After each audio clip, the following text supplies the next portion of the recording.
get the close up of me crying. I just saw a video of a YouTuber. Apparently, their friend died, and they're crying, of course, because they have to film themselves crying. It's an emotional video. They can't wait like 15 minutes to compose themselves, and it just seems like, okay, if you can't help it, like, I understand that, you go to somebody's like funeral or whatever, and you're overcome with emotion, but at the same time, it's just like you chose to turn the camera on and film yourself, and you're like, yeah, the crying, that'll be a real good effect. I mean, no, I mean, I'm not trying to sound like some kind of sociopath, like, oh, and I don't feel sad when my friends die, but it's just, you can't take 20 minutes and stop crying and then make a video about it. And the funny part is the person didn't even die recently. They found out that they died like a year ago. And so, yeah, it shows how good of friends they were, but, I don't know. The whole thing was kind of stupid, but whatever. I mean,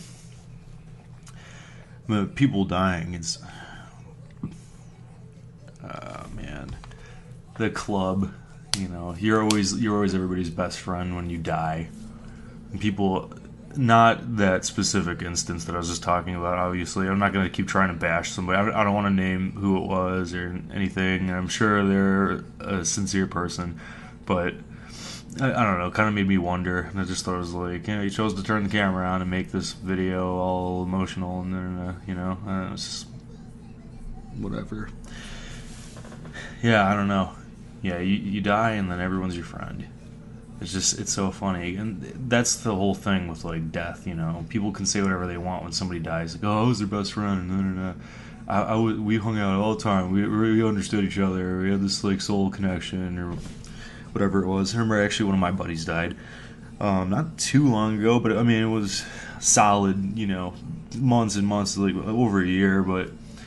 And even then, it's like the club, the club of people acting like, oh, like we were his like really good friends, and because I was part of, or I'm still, I guess, part of this like group of people, but I was one of those people that joined that group later in life. These kids knew each other for whatever X amount of years since like middle or like high school or whatever it was. So I mean, I was the guy like what's the terminology? The drifter, like going through town, sort of. I wasn't like originally part of their city or whatever it is.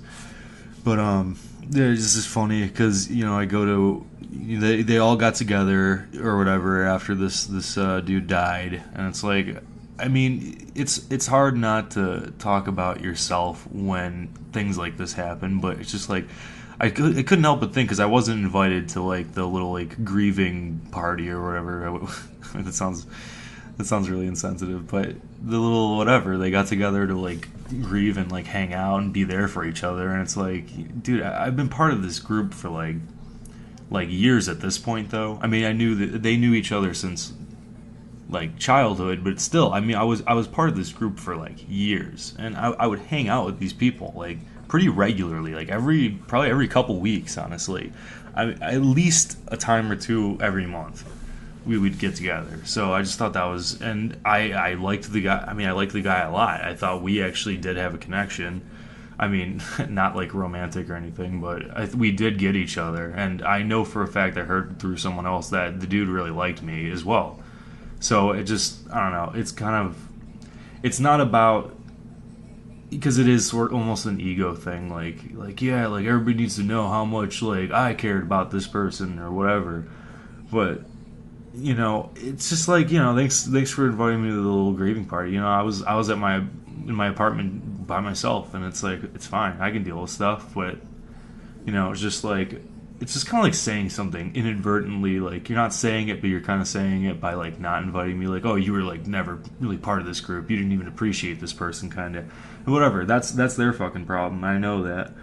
But and the same thing with the funeral. I remember specifically, I go to the funeral, and I'm walking in, and I actually see, not one of my, I don't think it was one of my friends, but one of my friend's parents. And I'm walking in and I'm like, I had some kind of question about like the church or like where to go in or something, and they're like, they just directed me in, or they just answered my question, like, oh, the drinking fountain's over there or something like that. So I walk in and I'm sitting down with like, there's other people there. It's not too filled up or anything, and the thing's probably going to start in like 15, 20 minutes or whatever. And it's so it starts, and yeah, wouldn't you know, like there's the whole like we're following the casket thing, and it's like, yeah, these were the real special people close to them in their life, and it's just funny because you see like people and you're like, we weren't that close, and then I'm like, I was way closer than that person. It's just like, it's I know you're talking about somebody dying, and I'm making it about myself, but at the same time, it's just like, I specifically talked to one of my friend's parents, and they didn't say anything. Oh, you want to walk in with us, like behind the casket? I knew you were like really good friends with like XYZ or and so and so. No, none of that, because like people are selfish fucks. That's the thing, dude. It's all about the ego, dude. They determine who you are to other people, especially when the other person can't even talk anymore. Especially when they're down, they'll tell you where you stand to them. And this is these people telling you where you stand. They don't stand anywhere with this person. Usually, they don't. They weren't friends with them. So, I mean, whatever makes you feel good, you can walk in and when did you hang out with this person, You're my friend's parents. When did you hang out with this guy? No. I mean, I was actually like pretty good friends with this person, so, and it's fine. This was a while ago. I'm not crying over it anymore. I mean, it's just, it is what it is. It sucked to lose this guy because he was one of my favorite people in that group. Actually, the group, in my opinion, kind of lost its mojo after he was gone. But I did want to.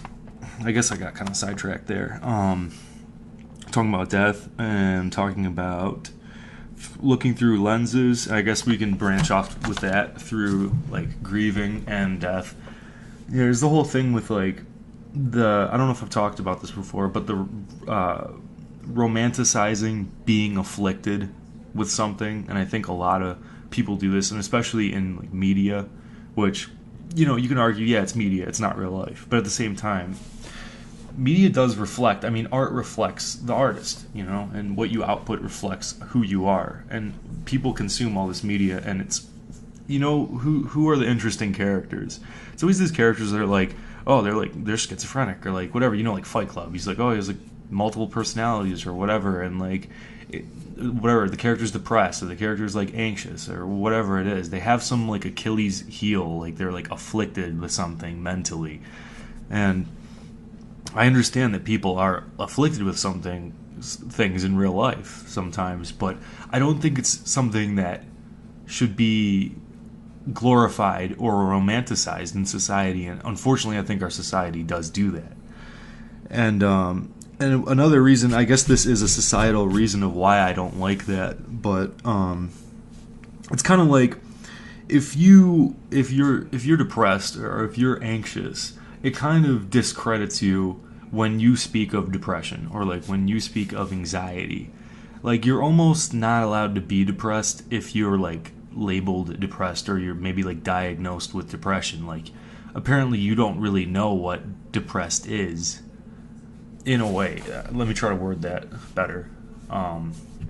If you're the type of person who gets up in the morning and you're just sad all the time, it's almost like people don't think you're actually a good judge at saying when something is depressing or when something is sad.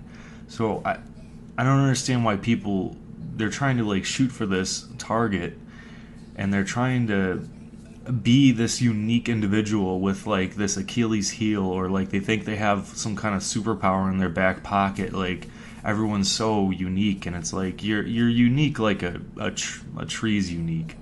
I think I've heard that actually from somebody before, so sorry if I'm quoting somebody, I don't know, but it's like, yeah, every tree or every snowflake is whatever unique, but at the same time, I mean, a tree's a fucking tree, and a snowflake's a snowflake, they're all kind of the same thing. So everybody's just trying to be this like comic book character basically, and just it's because it's glorified in society. And the funny thing is, I don't know. I mean, that's the way I view it, I guess, culturally. is a huge part of why I think that way. But yeah, if somebody labels themselves like, oh, I have anger problems, then yeah, I'm naturally going to discredit like when they get mad at something. Like, oh, that's not worth getting mad about. Like, you just have anger problems or something like that. I mean, not all the time, 100% of the time, of course. But I mean, it's kind of obvious that people would do that. But the funny thing is, if you're, whatever, I forget what it's called. I always use these words wrong. Like, looking through like lenses, like you're seeing red or you're seeing blue or whatever, metaphor that to like anger or depression. You're looking through these lenses, and the funny thing is, when you look through these like tinted lenses at the world, just like on like a physical, scientific level, everything is gonna be discolored except for like that actual hue and that tint that you're looking through. This is like Quasimodo, like Yoda hippie bullshit. But everything is actually tainted with that color except for that color itself. So you could argue on more of like a physical standpoint that maybe the only people who understand depression are the ones who are depressed. But that said, I hate in society how people are so quick to label themselves with these things.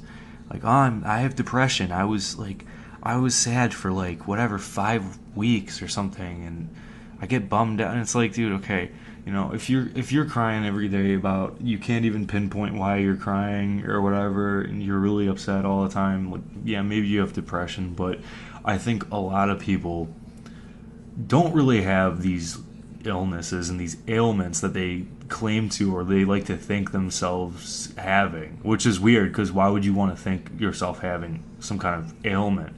You should strive to be the perfect person, honestly. When it comes to like, yeah, there's nothing wrong with me, I have perfect judgment, like I am clear-headed, labeling yourself in a way where it's like, I am looking through the lens of, etc., XYZ, then you're kind of just saying like, please discredit me. And I need a second now. What was I talking about? Yeah. Especially with anxiety too. These people, everyone has anxiety now. And I even watched a video the other day, and it was some lady who had a phobia. And like she was scared of riding elevators or something, and she went in the elevator, and there was like a narrator, and he's like, she went into a full-blown panic attack, and she was overcome with like emotion. She was like crying. She's like, I can't do this, but it wasn't a panic attack. I know what a panic attack is like. I've had panic attacks, and yeah, they're not fun at all. It's more, a panic attack is like essentially almost having a heart attack. It's almost 100% physical. And I've had several panic attacks in my life. I actually, very short stint. I don't even know if I should be giving up this information, but it's not that big of a deal, and I don't know if anybody knows who I am really. But a really short stint of a panic disorder, actually, where I was actually scared to leave my bed, and I would leave my bed, but it was to the point where something triggered these panic attacks with me. I don't even want to go into that. I think it was like, I took some medication in high school that I probably shouldn't have been taking, Adderall, but and I mixed that with cannabis. And after that, even when I wasn't on those medications, it actually would happen to me. And this was, I think, for several years. I would get it randomly, but there was like this particularly bad segment in time. It was whatever, a month or two, and like I got like several, and I was very concerned. I went to the doctors. I had like I forget what those things are called, where you actually wear like a heart monitor and stuff. But there was a point where I was actually like, the only safe place I felt like I had was laying down in my bed, because I never got a panic attack when I was laying down before. I was always standing up, or I'd be like working out or whatever, and then my heart would start like racing. And then I would freak out and I'd start breathing badly. I probably would hyperventilate, and it was like a chain reaction. But there was a time where anytime I got too stressed, I would actually go to my room and lay in my bed and try to like reset in a sense. But I mean that's past and it's been years, so I'm feeling pretty good, and I like to say like yeah I'm not afflicted with anything. I'm a normal person, and I have clear judgment of everything. But um, just the medications. I think people are over medicated now, and I mean, it's not just the fact that that happened to me, but I think I would advocate not taking pills and not getting into anything too hardcore drug wise because you don't need it. Frankly, I think if you take drugs and you need something more than like alcohol, weed, or caffeine, then you're not doing it right. You know, if you keep going higher and higher, then you're gonna come crashing down eventually. And I think those things alcohol depending because people do get very addicted to alcohol and it does ruin people's lives, but at the same time if you can keep it under control, like just whatever the X group, don't drive, whatever, then I think it's fine. Same with like pot. It's just like, oh, you want to hang out and smoke pot and listen to music, it's fine. It's grounded enough. I think alcohol is also grounded enough if you keep it under control. And same with like, you have a coffee or whatever. That's nice. You have a coffee, you're going to be productive. You want to have a better conversation, your mind's a little faster. That's fine. But anything else than that, it's just begging to like climb the ladder. And I guess it's always these people that they feel like they have anxiety because they're not shouting from the rooftops every night. I imagine always these people now that claim they have like really bad anxiety, like especially like, I mean, I hate to say younger women, but I mean they are like afflicted by it more often, I guess, or so they claim. But I think it's more to do with, especially the people that I'm around. It's a lot of like mid-20s, younger people. But people, they go to the bar or whatever, and whatever, how many people, 60-70% of people drink, or whatever it is, I don't know the statistic, but I think people go to the bar and they get this mindset where they're like drinking and they're really uninhibited, and they're like, oh, I went to the bar last week and I yelled in someone's face and I was dancing on the pool table, but then I'm sitting in college or I'm sitting at work, and yeah, I'm really anxious when I have to talk in front of a group of people or something. And it's just like you just realize like, yeah, everyone gets that, and it's probably exacerbated, however you say that word, because yeah, alcohol will do that to you. People think there's like this 24 hours, like, oh, I was hungover like the next day. No, I mean, you can be hungover for like 3 days. I mean, your chemicals aren't going to be back to normal 100% for like days. And some people do bounce back quicker than others, obviously. But I'm somebody personally, I know that like it takes me 3 or 4 days before I feel like 100% again after drinking. No, even if it's just whatever, I'm not even that drunk or anything. Like I just go to the bar and I'm at the bar for a few hours. Like I won't feel normal for like 2, 3, 4 days. And yeah, people just get this like ideal self in their head where they're really uninhibited and they're shouting from the rooftops, and then they find themselves in these situations where they're like, oh, this makes me nervous. And it's like, yeah, it makes most people nervous. And like the healthy individual is going to get through that naturally and sober, and they're going to like deal with that situation and get better at it. But somebody who bounces from like drinking and the pills or whatever, anxiety medication, it's all just, it's not actually fixing you, and that's a provable thing. Like statistically, with all these medications, most of these depression and anxiety drugs, like there's a rebound effect when you get off them. There's a relapse, like almost instantly. It doesn't actually fix anything. So I think it's really good to try to maintain, your center. And it sounds so like Eastern or whatever, but you got to stay centered, and that's what. It doesn't mean much if you don't explain it, I guess, but there's like the mountain of anger and there's like the pond of depression, and you need to find a spot where you understand your surroundings and you can like look at those things and realize what they are. And it's like a bubble, like the Truman movie or Truman Show or whatever. This is you. You want to be in the center of that so you can see everything. If you're on the very edge, you have a tainted viewpoint. If you stay on like one feeling for too long, then it's going to taint your clarity, and like you're not going to think right. So you got to like stay centered, to, I guess, think better.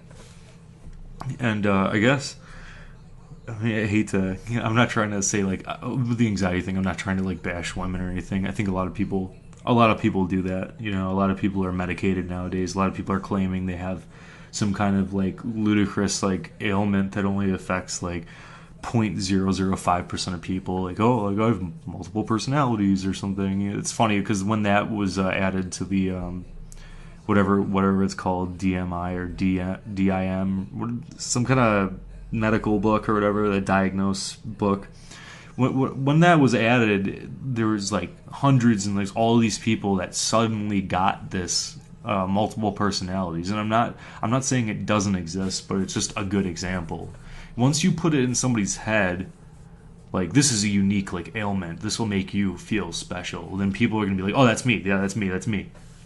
I'm a sociopath. I don't feel like emotions. I am a Terminator machine. I am a sociopath. You know, people. That's the sociopath thing is a huge thing. Like or like psychopath. Like, you get all these whatever edgy like kids claiming they're like sociopaths, and then I don't know, something stupid. The first thing that happens, somebody steps on their toe and they're crying for 10 minutes. It's just ridiculous.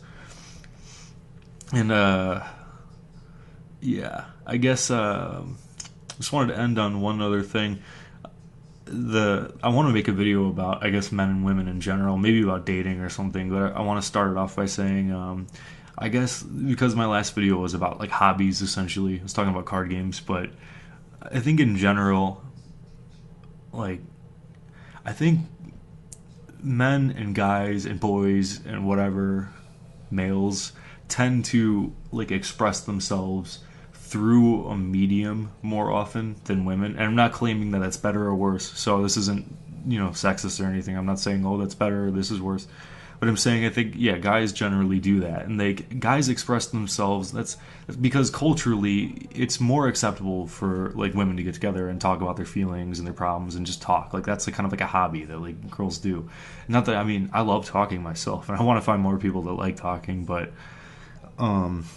yeah, maybe I'm a feminine guy. I claim I'm a feminine guy, honestly, in real life. I don't really care. I have the smaller, whatever, ring finger thing. Yeah, I have that. It's actually drastically smaller, too. I have really girly hands.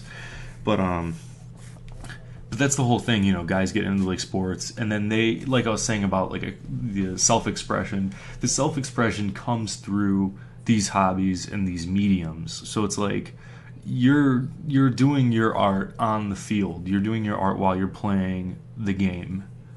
And I feel like with women it's more like raw energy, not needed to be channeled through something, which in a lot of ways, I'm not saying in a lot of ways it's better because women are better, but it's better culturally that I think it's healthier that they're enculturated that way. And I hope there is a shift in our society to start I guess teaching like boys when they're younger that it's okay to sit around and talk about your feelings or whatever. I mean, to an extent, obviously, but to talk about your feelings and to just talk and not need to channel it through something, XYZ. But at the same time, it's not like people don't do that. It's not like people can't do that. But I think the average person is so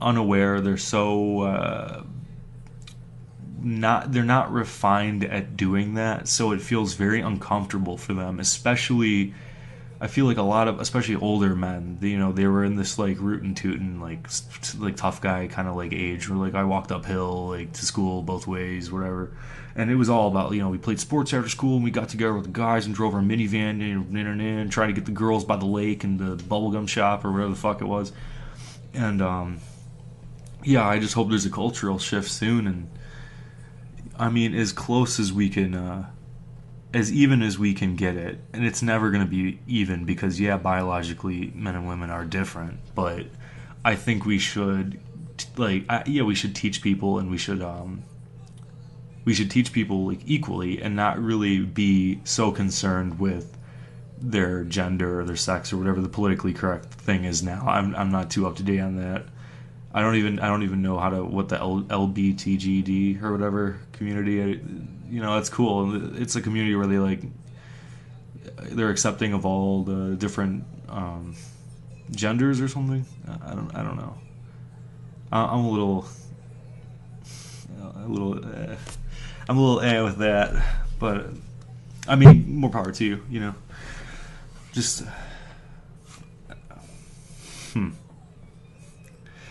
I think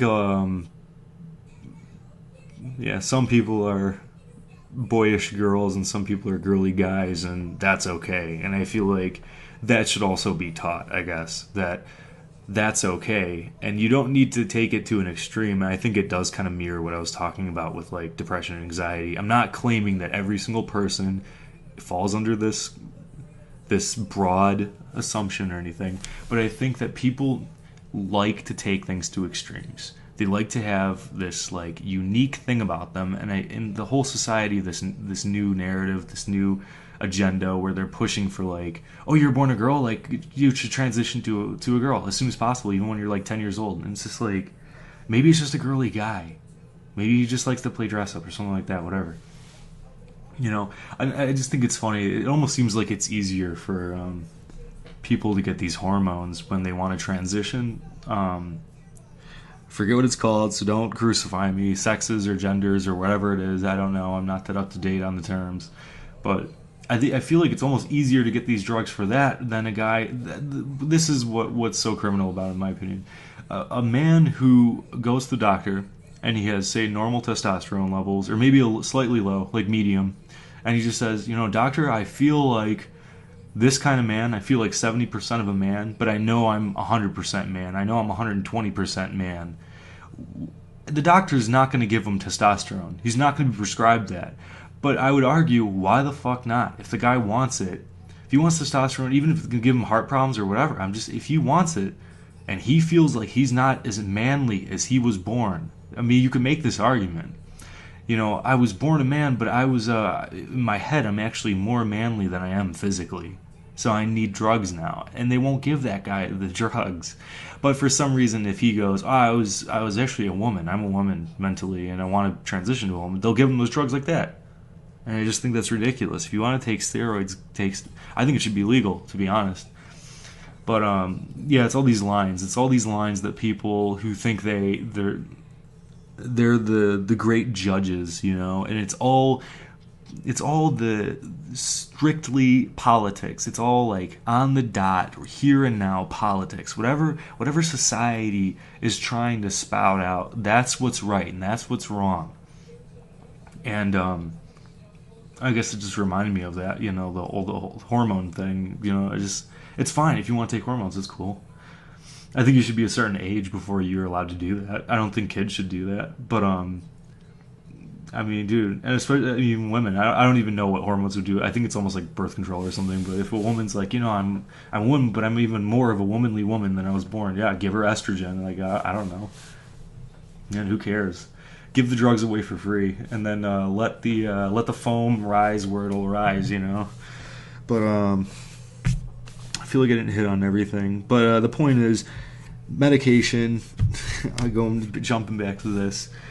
People are too quick to, I'm unique, whatever, and they're too quick to label themselves a certain thing, and it's all about this fluid. People say, oh, I'm fluid, I'm blah, blah, blah fluid, I'm gender fluid, and it's like, you're really not. It's funny because that's like so hypocritical, and the people claiming that they're fluid aren't fluid at all. Fluid, it's just like, you're constantly thinking of like the duality with all of these things, and it's like sometimes it could be like petrifying, and that's with medication. Like, if you don't have to take medication, don't take medication. I mean, unless you're gonna die, don't take medication. I mean, people have different temperaments, and that's the thing. Back in the day, there was like the shaman or whatever, and what use was the shaman? I'm not going to claim the shaman was a particularly useful thing, but I'm just saying there was room in society, or at least in certain parts of the world, there was room in society for different types of people, and I feel like that self-expression is leaving, especially in this like age with all the everyone is connected, this globalization with the media, and everything is linked now so It's also touchy. It's like a spider web, and people are so like terrified in a way to actually just like be themselves.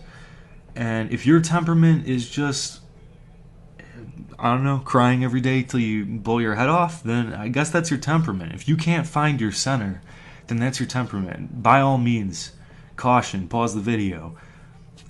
I am not advocating for anyone to kill themselves. And if you do need medication, if you need help, take the medication. But I just feel like people are too quick to jump on this train. Like, I can't handle it. I can't deal with it.